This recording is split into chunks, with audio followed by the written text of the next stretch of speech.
Mesdames et messieurs, bonsoir. Bienvenue dans votre émission Le Portail de l'Environnement. Les OGM au Bénin, en Afrique de l'Ouest, réalité ou méconnaissance, c'est le premier numéro d'une série d'émissions que nous avons décidé quand même d'enregistrer pour mieux comprendre ce que c'est que les OGM, les risques, s'il y en a bien sûr, par rapport à ces OGM. Alors le deuxième numéro, on parlera beaucoup plus aujourd'hui des risques, s'il y en a vraiment. Alors notre invité n'a pas changé, c'est bien Maître Luc Martin Roncari.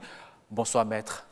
Bonsoir, monsieur le journaliste. Vous êtes avocat d'affaires au barreau du Bénin. Vous êtes aussi docteur en gestion de l'environnement, santé et développement et aussi expert en biosécurité et développement durable. Merci, monsieur. C'est vrai que la fois dernière, on a essayé quand même déjà d'évoquer quelques questions liées aux OGM. Les OGM en Afrique de l'Ouest, vous confirmez cela? Bien sûr que notre espace ouest africain est désormais porteur des OGM, mais il faut circonscrire ça tout de suite pour dire que il y a déjà plus de 10 ans, pour ne pas dire à peu près 15 ans, c'est le Burkina Faso qui était connu comme pays travaillant sur les OGM. OK. Aujourd'hui, c'est pratiquement tous les pays de la CEDEAO, et à ces 15 pays, il faut ajouter le Tchad et la Mauritanie. Donc les 17 pays-là sont tous d'accord pour accueillir les OGM. Et ceux qui sont les premiers qui l'ont déjà adopté et ont commencé par faire des expérimentations, et qu'on peut dire qu'ils ont sur leur territoire déjà les OGM, eh bien, c'est d'abord le Burkina Faso, le premier, où le coton BT qu'on lui connaît est tout toujours... à fait, oui.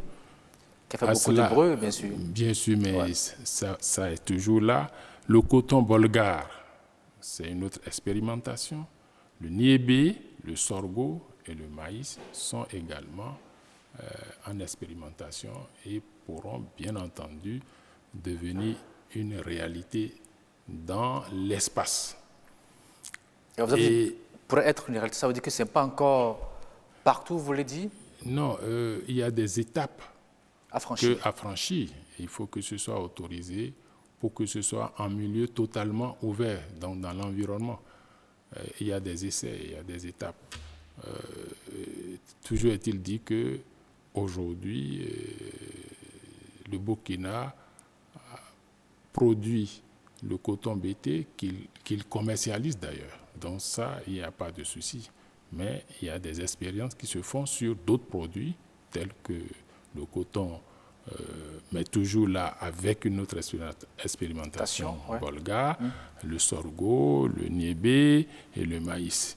Mais au Ghana, ils font déjà aussi cette expérience des OGM, notamment la betterave à sucre. OK, au Ghana déjà? Oui, bien sûr. La betterave à sucre? Oui, le niébé et même le riz. Le riz aussi? Tout à fait. Quant au Nigeria, tout près ici, il y a déjà le manioc qui est dans l'environnement, le maïs, le coton bolga 2 aussi, le niébé. Mais il ne faut pas croire que c'est seulement en Afrique de l'Ouest.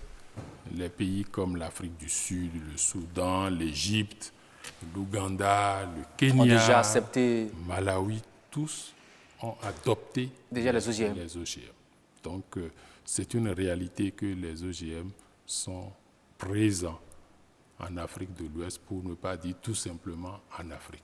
Alors, quand vous citez ces différents pays, le Nigeria qui est tout près de nous, le grand voisin de l'Est, le Ghana qui n'est pas aussi trop loin de nous, le Sénégal, tout cela, on pourrait dire d'office, d'emblée si vous voulez, que les OGM sont aussi au Bénin.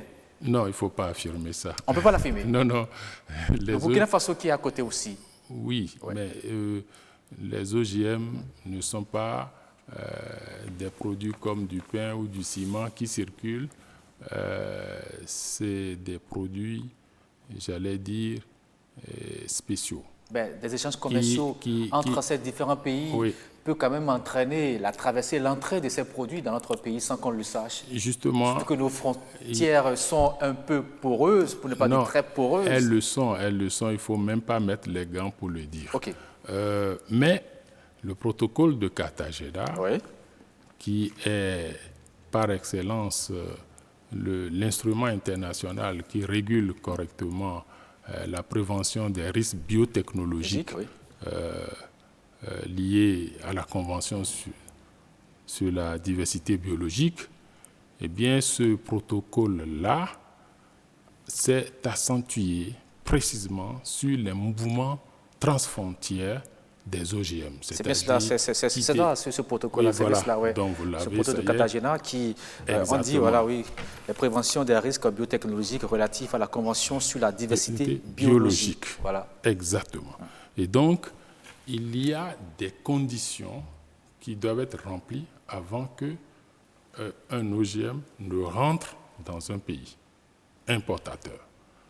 Le Bénin n'a pas encore une loi qui lui permet de définir les modalités d'accueil de ces produits. Des OGM. Il fait son petit bonhomme de chemin et je crois que ça ira plus vite maintenant parce que je l'ai dit la fois dernière qu'il semble qu'il y a un projet de loi sur la table de l'Assemblée nationale. Vous dites qu'il y a certaine volonté politique qui est manifeste ouais. après les moratoires que nous avons connus.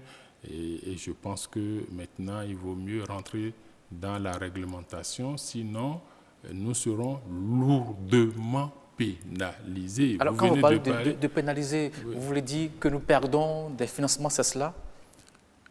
Il y a fondamentalement cela. Oui.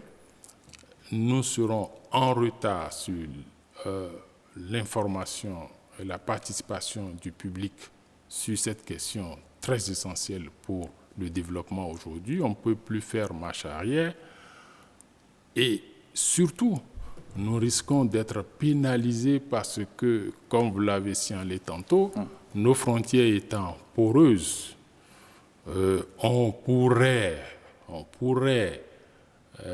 malheureusement retrouver des OGM sur notre territoire sans test et personne ne peut dire, eh bien, vous ne pouvez pas faire ce que vous faites. Alors, si je mentais à cette porosité de frontières dont on parle, Maître Okari, est-ce qu'on ne pourrait pas dire, sans avoir les preuves, que c'est déjà sur le territoire béninois? Non, vous m'aviez posé cette question, me semble-t-il, la dernière fois. Je n'ose pas affirmer. C'est possible, c'est tout ce que je peux dire, parce qu'il faut dire les choses que l'on sait et surtout les choses sur lesquelles encore que, il ne faut pas être... à vue d'œil, on ne peut pas savoir que tel produit est OGM ou pas, on ne peut pas le savoir. C'est possible? Je voudrais dire ici qu'il ne faut pas confondre les dérivés des produits OGM et les produits OGM eux-mêmes, c'est-à-dire les organismes vivants. OK. Modifiés, c'est ça que nous appelons OGM. Mais si un produit, vous prenez du maïs OGM, donc transgénique comme on dit, et puis on écrase ça pour avoir de la farine. Et puis avec cette farine, on peut faire d'autres mets, etc. C'est des produits dérivés. Ça, on ne pourra certainement pas l'empêcher et il vaut mieux prendre très tôt le taureau par les cornes. Alors à présent, parlons maintenant des risques. Est-ce qu'il y a vraiment des risques par rapport à ces OGM? C'est vrai que quand on parle d'OGM, il y a une grande peur. Oui, parce que les gens ne comprennent pas, c'est cela? Ou même parce qu'il y a vraiment des risques? Vous me posez là une question englobante qui a plusieurs versants. Je crois qu'il faut peut-être laisser un peu le temps d'expliquer ça avant de pouvoir répondre à vos questions, sinon les téléspectateurs ne comprendront pas. Allons-y. Voilà. Les risques pour les OGM existent potentiellement là où ils sont, les risques. Si vous prenez le document que vous avez exhibé tout à Le l'heure, protocole de Cartagena sur la prévention des on risques ne parle biotechnologiques. que de risques potentiels et non risques tout court. Parce que Ça veut dire qu'il peut y avoir des il risques. peut y avoir, mais il n'y a pas de risque tout de suite. Mais on ne confirme pas.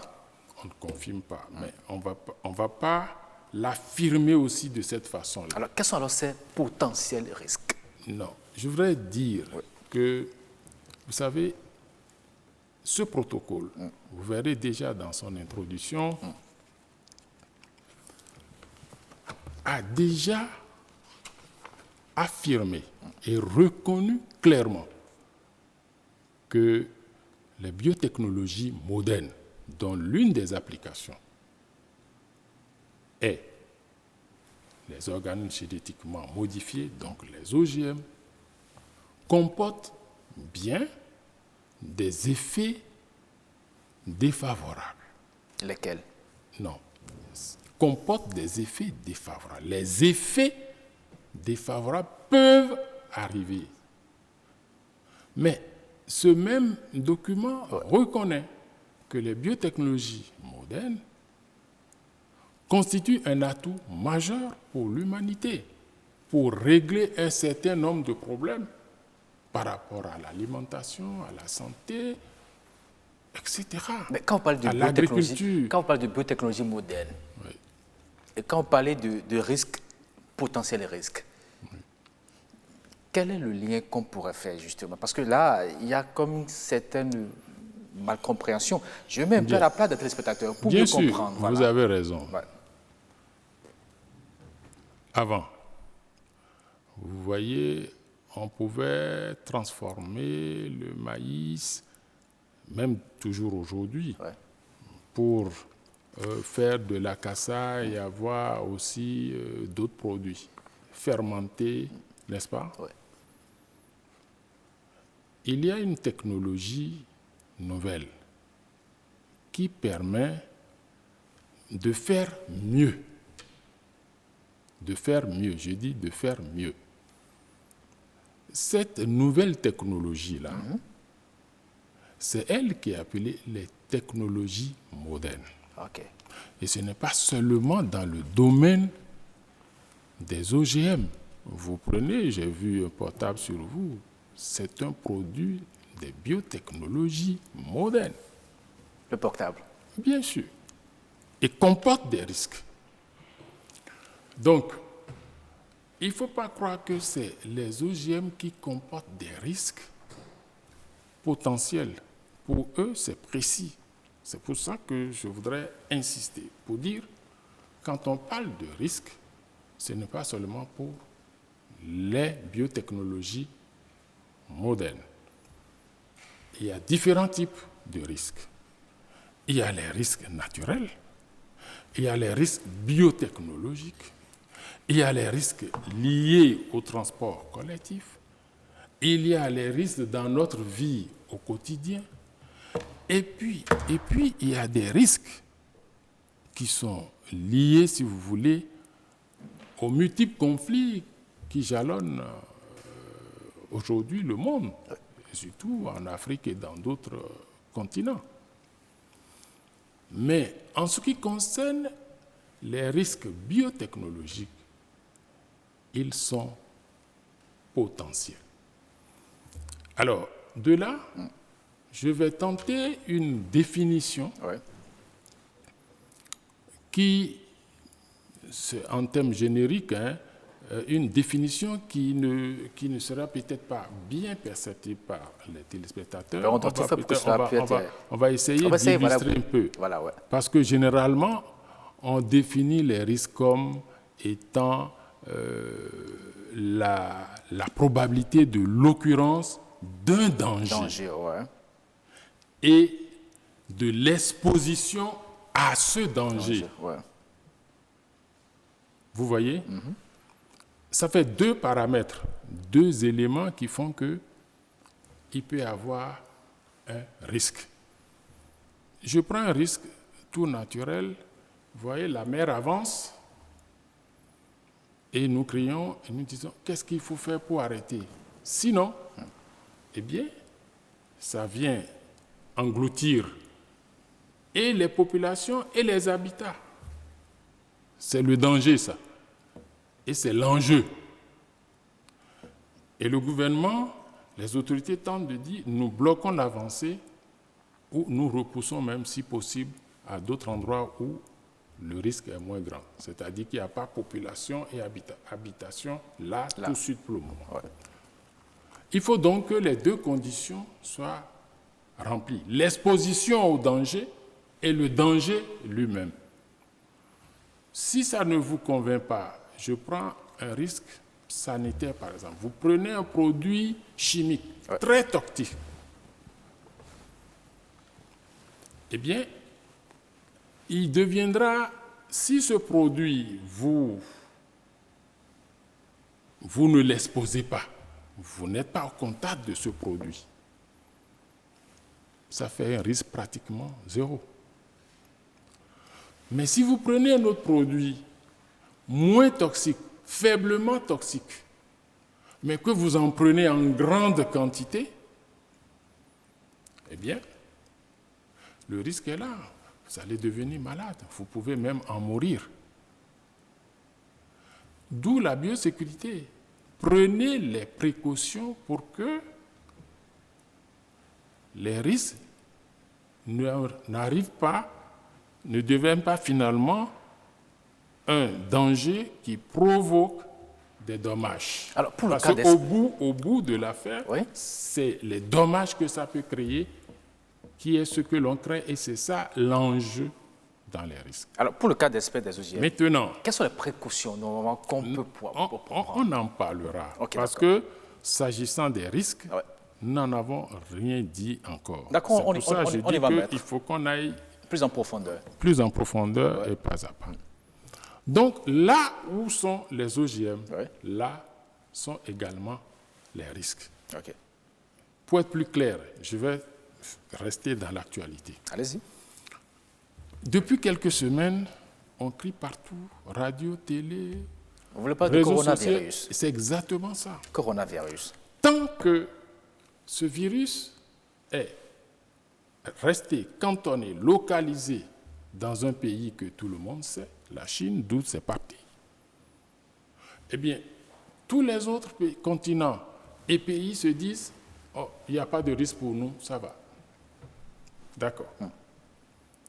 Mais lorsque ce n'est plus la Chine seule et que ça rentre dans un autre pays, il y a danger, il y a risque. Qu'est-ce qu'on fait? Mais à supposer que ça se passe dans le nord d'un pays qui est assez vaste, ceux qui sont au sud disent non, il y a risque, mais le risque est faible. Quand ça descend dans leur localité, ils disent attention, le danger est là. Puis, c'est maintenant dans la chambre parce que c'est un parent. Ouais. Eh bien là, il est inévitable. Presque. Vous comprenez? Ouais. C'est ça, la notion de risque. Donc, le risque n'est pas le dommage. C'est là que je veux en venir. Il faut des conditions pour que la survenue du risque constitue un dommage.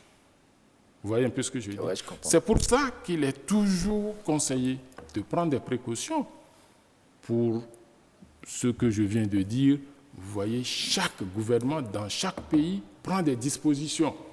C'est ça qu'on appelle les mesures préventives, les précautions, pour éviter le mal, le danger, qui va créer dommage. En l'espèce, c'est notre santé qui est en jeu. Voilà le problème. S'agissant maintenant de la question qui nous préoccupe, qui est l'OGM, ou les OGM, si vous voulez. Le risque des OGM, c'est un risque qui est d'abord catégorisé. Il y en a 4 catégories de risque. C'est-à-dire, quand je dis 4 catégories, il y a 4 niveaux de risque. Un premier niveau qui est le niveau de risque 1. À ce niveau-là, l'OGM ne présente a priori aucun risque. Aucun. aucun danger. Expliquez-nous. Ben, ça veut dire que les OGM qui sont dans la circulation, ce sont les OGM sur lesquels l'évaluation des risques de façon scientifique et éprouvée montre qu'il n'y a aucun risque pour l'espèce humaine ni pour l'environnement. Sinon, on ne peut pas autoriser... Est-ce que vous avez des exemples par rapport à ça? Des exemples? Non. L'exemple, c'est le contre-exemple. S'il n'y a pas un OGM en circulation, eh bien, c'est qu'on n'a pas pu encore finir d'évaluer les risques pour dire que ça ne présente pas de danger à la population. Écoutez, ce n'est pas une question seulement de notre pays, de l'Afrique ou d'un autre pays. C'est mondial. C'est l'ONU qui s'en occupe. Parce que, vous avez vu, même pour le coronavirus dont on parle, ils sont les premiers à réagir. Mais c'est une responsabilité mondiale. Les grands responsables de tous les pays du monde ne peuvent pas se mettre ensemble pour dire « nous laissons tel produit circuler » alors qu'on sait très bien que la santé humaine est menacée ou que l'environnement dans lequel nous vivons est menacé. C'est pour ça qu'il y a eu cette réglementation internationale qui s'impose à tous les pays qui ont signé. Ils sont presque tous à signer, même les États-Unis qui ne voulaient pas finir par signer et ratifier. Donc, c'est dire que lorsque nous sommes à un niveau de risque 1, c'est considérer qu'il n'y a pas de risque. Mais pourtant, le produit OGM dont il est question, parce que ce n'est pas les OGM, c'est au cas par cas, j'insiste, ces produits-là sont sous contrôle, même si on autorise leur mise dans le commerce, dans l'environnement. Bien. Alors, il y a le niveau 2. Oui, le niveau 2. Le niveau 2, c'est de voir si ça peut entraîner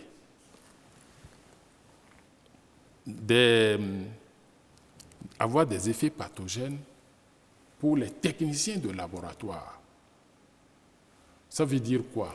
Je reviens en arrière pour dire, un OGM est un produit scientifique qui est construit ou fabriqué dans les laboratoires. Donc, ce n'est pas à l'air libre, non. Voilà. Et il y a les conditions qu'il faut pour le faire. Donc, si en le faisant, cela porte atteinte gravement à la santé, donc à l'intégrité physique, eh bien, on ne pourra pas continuer cet essai-là, parce qu'il faut d'abord essayer pour voir si ça peut sortir. Le troisième niveau, c'est de voir si un OGM qui est en construction, lorsqu'on a peut-être fini, est-ce que ça présente un danger pour la communauté? Est-ce que ça peut sortir? Là, le risque est déjà modéré.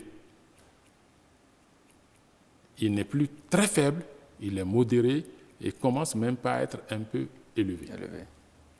Parce que si ça sort, ça rentre dans la communauté, il y a problème. Actualité oblige, vous voyez ce qui se passe? Coronavirus, c'est mondialisé. Et on travaille à faire en sorte à ne pas le radicaliser comme on aime à le dire. Parce que si c'est le cas, c'est dangereux pour l'humanité. Bien.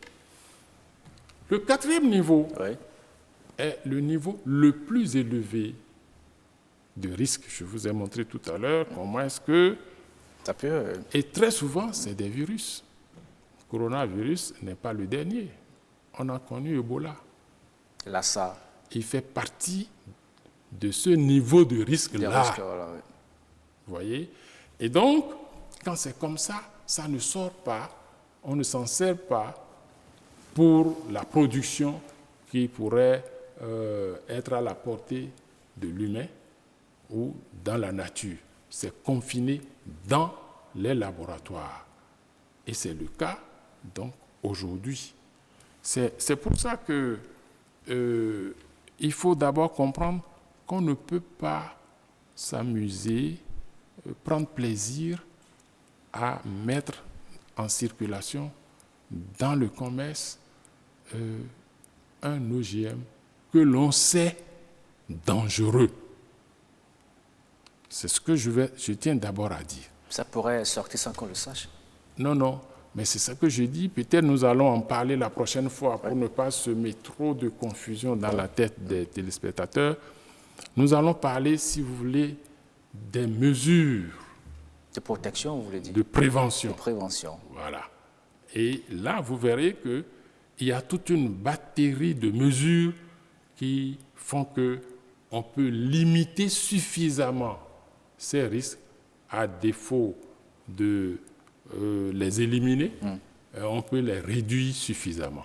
Il suffirait de se conformer à ce train de mesures. On en parlera, si vous m'invitez, je viendrai. Donc, c'est de ça qu'il s'agit. Ouais. Néanmoins, je dois vous dire qu'il y a deux catégories. Là, je ne parle plus de niveau de risque. Deux catégories. Il y a deux catégories de risque. Ouais. De façon générale, reconnues par tous les scientifiques. Lesquelles? Je ne suis pas un scientifique de type laboratoire. Bon. Néanmoins, nous parlons de science. Yeah. Il y a les risques qu'on appelle les risques environnementaux et les risques sanitaires. Et à cela, il faut reconnaître que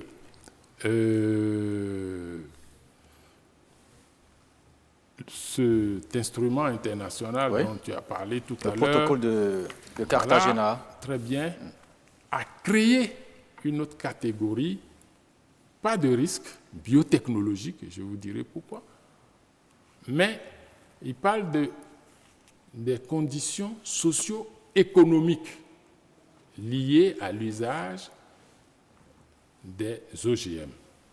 Donc, les risques environnementaux, de façon générale, reconnus pratiquement par les scientifiques, sont les risques liés aux modifications de la biodiversité. Certains parlent de réduction de la biodiversité, d'autres parlent de l'enrichissement de la biodiversité, parce que la question est controversée et tous les scientifiques ne sont pas, ils sont pas unanimement d'accord sur l'appellation ou du moins le phénomène.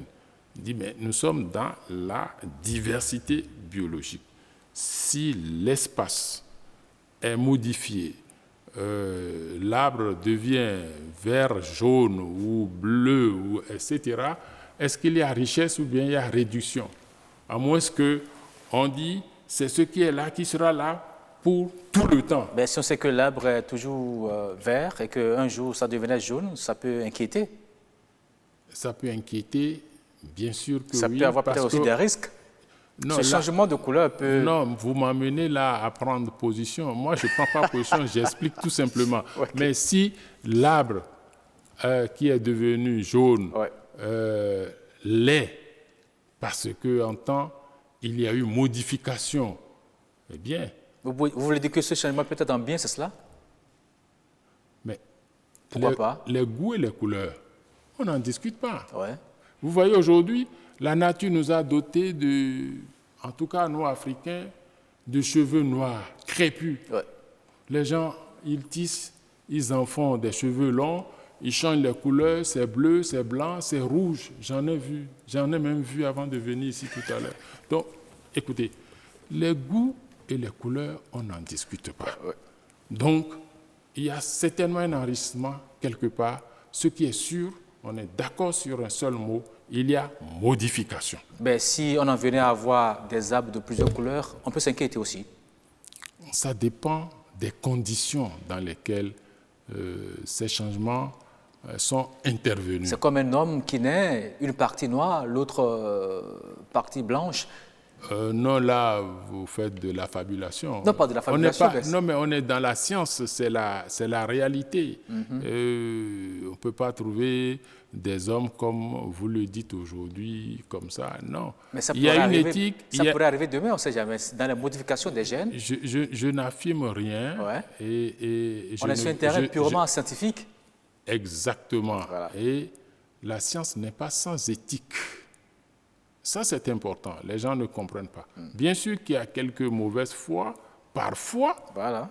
C'est humain, mais le but de la science, c'est de faire avancer l'humanité, le bien-être de l'humanité, de faire ce qui est bien pour l'ensemble des hommes sur planète Terre. Alors, vous rejoignez quelqu'un qui disait que les OGM constituent une évolution technologique et non un danger pour l'environnement. Tout à fait. On parle des biotechnologies modernes, c'est ce que vous dites, et on n'exclut pas qu'il y ait de risques, mais on dit prenez les précautions qu'il faut pour que ces risques-là ne soient vraiment pas quelque chose qui peut faire trop mal. Alors, si vous permettez, j'ai quand même trouvé une partie dans ce protocole de Kyoto, non pas de Cartagena, excusez-moi, qui dit ceci. Oui. Il dit, au fin du présent protocole, l'évaluation des risques a pour objet de déterminer et d'évaluer les effets défavorables potentiels des organismes vivants modifiés sur la conservation et l'utilisation durable de la diversité biologique dans le milieu récepteur présent potentiel probable, en tenant compte également des risques pour la santé humaine. C'est ce que je vous dis. Ouais. J'ai dit, vous parlez là de l'article 15. Exactement. ESA. Ouais. Voilà. Mais j'ai parlé tout à l'heure de l'évaluation des risques. Non seulement l'évaluation des risques par des méthodes suffisamment éprouvées pour dire que ce qu'on a là, c'est le bon, c'est le vrai. Et s'il y a un risque, il faut le gérer. Donc, ce n'est pas seulement évaluation. Vous avez évaluation, et puis après, vous avez la gestion. La gestion. Je vous ai dit, si vous me donnez l'occasion de revenir vers vous, je vous parlerai de tout ça pour vous attirer votre attention sur les préventions. Ça fait partie des mesures de prévention. Mais quand on prend quand on prend des préventions, enfin, oui, c'est bien cela, oui. Quand on prend des mesures de prévention, cela voudra dire qu'il y a un danger. Mais c'est pour ça que j'ai pris du temps et donné des exemples pour définir le risque. Avant d'avancer. Et de dire maintenant, nous avons des niveaux de risque. Et que ce qui sort que l'on voit ne peut jamais être le niveau où le risque est élevé. C'est important. Maintenant qu'on a quand même deux catégories de risques, les risques environnementaux et les risques sanitaires. On est en train de définir un peu, d'énumérer quelques risques liés environnementaux. Voilà. J'ai parlé un peu de ce qu'on appelle réduction de la biodiversité, de la diversité biologique, mais il y a aussi l'essaimage pollinique des transgènes, c'est-à-dire vous avez par exemple du maïs transgénique et à côté, dans le champ d'à côté, c'est le maïs conventionnel. Vous voyez, maïs, c'est maïs. Ils ont à peu près le même fonctionnement de multiplication, de production. Alors, par l'effet du vent, la pollinisation, eh bien, la plante parente à la plante transgénique peut bien prendre quelque chose de lui. Voilà. C'est considéré comme étant un risque. On ne peut pas dire non, c'est une réalité. Vous voyez, quand vous parlez de frontières, tout cela joue. Aujourd'hui, les populations vivent côte à côte. On ne sait pas si on est au Nigeria ou au Bénin, au Togo ou au Bénin, au Burkina ou au Bénin. Si j'ai mon champ là qui passe et qui vient, le risque, il est là. Ça, c'est encore une autre forme de chose. Il y a aussi ce qu'on peut appeler l'adaptation des prédateurs aux toxines.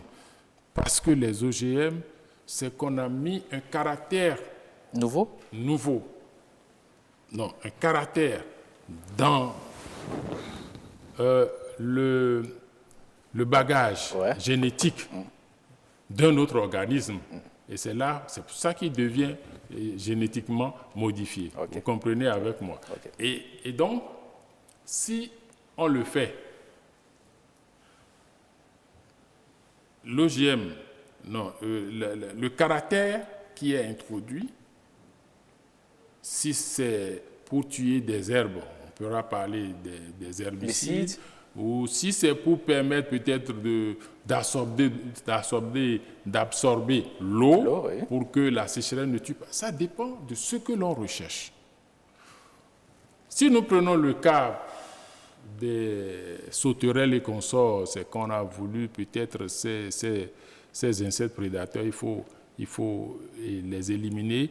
Ils piquent la plante, ils vont sucer quelque chose dedans et cette chose-là peut les tuer. C'est ce qu'on a mis dans la plante. Avec le temps, ils peuvent s'adapter. Et ils piquent, ils sucent, ça ne leur dit plus rien et ils continuent. Il y a problème. Vous voyez un peu? Etc. etc. Donc, il y a effectivement quelques risques que les scientifiques ont expérimenté et sur ça, ils s'accordent. Alors, parlons maintenant à présent. Alors, si vous avez fini bien sûr avec les risques environnementaux, on pourra aller sur les risques sanitaires. Ils disent le fait que les plantes génétiquement modifiées, généralement, il y en a à l'intérieur ce qu'on y a introduit et pour pouvoir gérer leur survie, on a besoin des pesticides. Ok, d'accord. Ces pesticides-là, ma foi, peuvent modifier le métabolisme du sol. Ok. C'est aussi un risque. Tout ça, c'est surtout les scientifiques qui sont contre les OGM. Parce qu'ils disent que ce n'est pas naturel. Les autres, qui ne sont pas aussi hostiles à cette évolution, disent non, ce n'est pas aussi grave que ça. Parce que la nature elle-même régule parfois les choses. L'environnement. Oui. Voilà. Donc, on peut citer ces exemples comme risques environnementaux. Mais sur le plan sanitaire, il y a par exemple les risques d'allergie. Vous mangez un produit OGM qu'on dit, parce que la preuve n'est pas encore apportée, cela peut vous donner des allergies. Mais je ne veux pas prendre parti. Mais vous pouvez prendre un produit purement naturel, conventionnel. Et aussi avoir des allergies. Et avoir aussi des allergies. Ça dépend de l'organisme de chacun. C'est pour ça que plus tard, nous parlerons de pourquoi il faut, dans les mesures, mettre l'étiquetage pour que chacun sache exactement puis choisir ce qu'il veut. On ne pose rien à personne. Libre à chacun de choisir ce qu'il veut. Voilà. Bon, il y a aussi des OGM qui, du point de vue de la santé, peuvent vous rendre résistant aux antibiotiques. Ça fait partie. Il y en a, on peut le dire, peuvent entraîner une modification de la flore intestinale. C'est à vérifier. Je ne prends pas trop le risque d'affirmer et d'avancer sur ce terrain parce que je ne peux pas aller au laboratoire et démontrer ces choses-là. Ouais. Ça, c'est les recherches qui m'ont amené à le dire. Et donc, je pense que ce domaine, nous avons beaucoup de scientifiques dans le pays que vous pouvez appeler et demander. Le professeur Bangla, par exemple, le professeur Anzo Corneille, voilà des gens qui peuvent nous éclairer davantage sur ces différents aspects. Mais si vous permettez, Maître Moukari, rapidement, on va appeler Henri Fachina, qui a certainement des mots à nous expliquer dans un français plus facile. Nous parlons bien sûr des risques liés aux OGM, certainement qu'il y a des choses qu'il aurait bien voulu expliquer dans un contexte plus facile à nos chers téléspectateurs. Henri Fachina, voici le dico de l'environnement.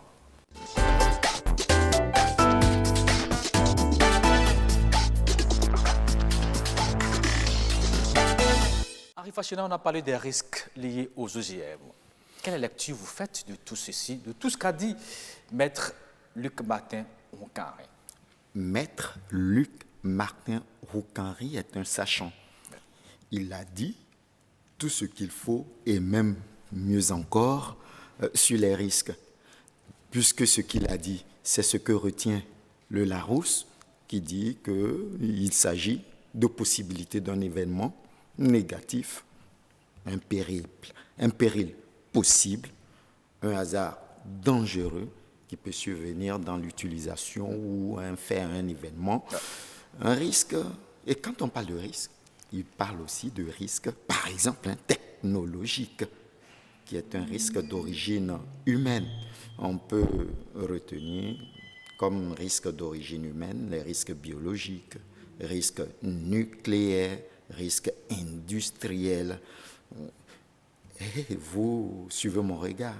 On peut tout de suite parler de risque d'OGM, donc d'organismes génétiquement modifiés. Donc à un risque, il y a l'objet du risque, en fait ce qui entraîne le risque. Donc tout de suite, risque, comme nous venons de le définir, ça nous permet de comprendre un peu, quand on parle de risque d'OGM, de nous rappeler un peu ce que le professeur a déjà fait. Maître Roucanri a déjà, docteur Roucanri a déjà rappelé OGM, tout simplement organisme génétiquement modifié. Organisme génétiquement modifié, donc qui nous renvoie à une action de généticien sur les gènes d'un être vivant. Tout simplement. Action donc qui vise à modifier un gène pour répondre à une problématique, certainement, ou bien donc à résoudre un problème. Vu sous cet angle-là, il s'agit donc d'une solution qui est proposée par le technicien.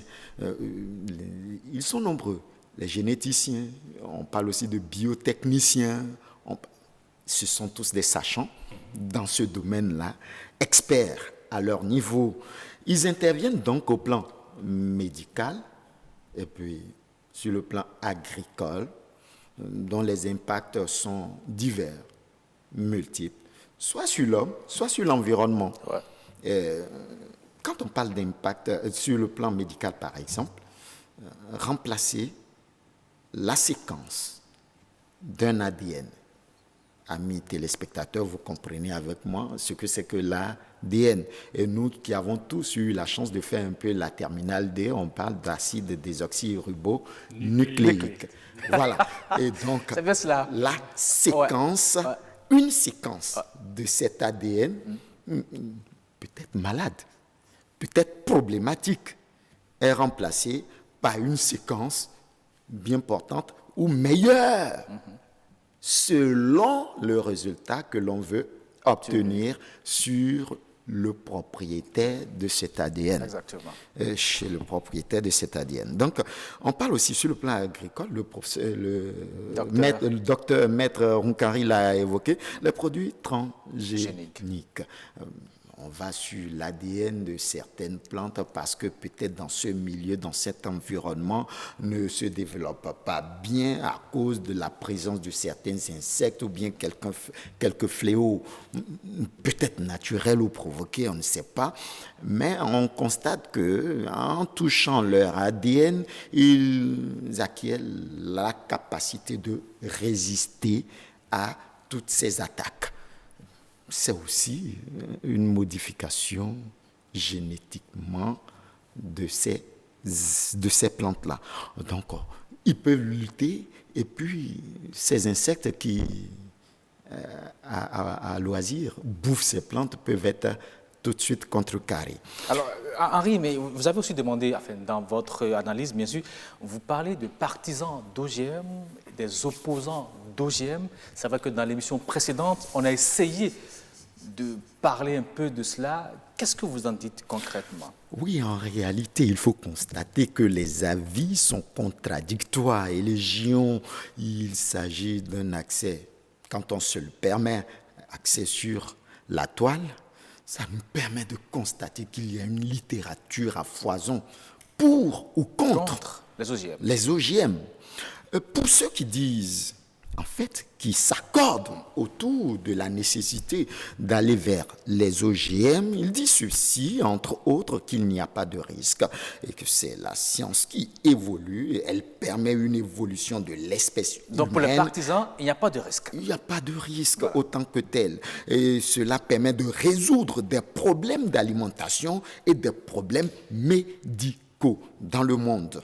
Mais quand on parle de source de progrès, il souligne ceci, que c'est une promesse d'un avenir meilleur pour donc ces partisans-là. Mais en face d'eux, il y en a qui sont contre et qui, même quand ils acceptent, mettent des bannières, des balises pour dire on ne doit pas être totalement d'accord parce qu'il existe des conséquences. Ceux-là vous disent tout simplement que c'est une menace pour l'humanité et aussi pour la planète. Ils donnent des exemples très simples et vous disent qu'il existe des conséquences sur l'espèce humaine et ils parlent de la question des semences. Quand on se met sur le plan agricole. Et quand ils vous parlent des conséquences sur l'espèce humaine, ils vous disent qu'un produit qu'on dit ne pas être dangereux et qu'on met sur la peau et qui vous dépigmente, par exemple, devient dangereux. Et pourtant, le risque de cette dangerosité a été déclaré faible pour cela. Et pourtant, on ne le met pas à la bouche. Vous voyez, il y a beaucoup d'avis qui sont constatés sur la toile. Et on vous dit, par exemple, ceux qui sont contraints vous disent qu'à terme, les semences ne seront plus naturelles. Enfin, deuxièmement, que l'agriculture, dans son essence paysanne, va changer. Et que pour avoir à cultiver son lopin de terre, ce serait difficile que l'on ait ses propres semences. On irait l'acheter à celui qui a pu transformer cela. Donc, on devient dépendant. On devient dépendant. Ce sont donc deux groupes qui s'affrontent pour contre. Les OGM sèment donc la discorde entre des sachants. Alors, Henri, je t'arrête comme ça parce que je sais que prochainement, on va revenir davantage. Alors, Maître Rokari, vous avez suivi tout à l'heure Henri Fachena par rapport à son développement. Vous dites quoi? Écoutez, d'abord, nous avons un test élaboré, une réglementation internationale, la première d'ailleurs, par des experts de très très haut niveau qui ont travaillé sur des années, pour ne pas dire des décennies, pour arriver à ces documents communément acceptés, que nos États acceptent de façon souveraine, parce qu'ils y trouvent un intérêt pour leur population. Je crois que les considérations idéologiques, affectives, ne pèsent pas devant la force de la science. Ça, il faut comprendre ça et savoir que nous sommes en train de fuir nos responsabilités parce que vous voulez donner à manger à une population, vous n'avez pas les moyens, vous ne maîtrisez pas l'eau. Vous voulez dire que c'est les OGM qui vont donner les solutions, qui sont des solutions pour donner, pour nourrir. Je ne suis pas là pour défendre l'opposant, pour être pour ou contre. Moi, mais quand vous dites qu'on veut nourrir le monde et qu'on ne connaît pas les conditions dans lesquelles le faire, simplement parce quelque part, c'est comme si vous épousez ceux qui sont pour. Non, c'est pour dire toute raison gardée. Il faut rentrer en soi-même et analyser.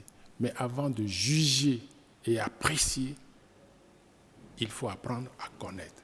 La plupart de ceux qui parlent de ces choses, à part les scientifiques, ils ne savent pas toujours ce que c'est. Parce que les transformations, les modifications de ce genre sont autour de nous tous les jours, dans d'autres domaines.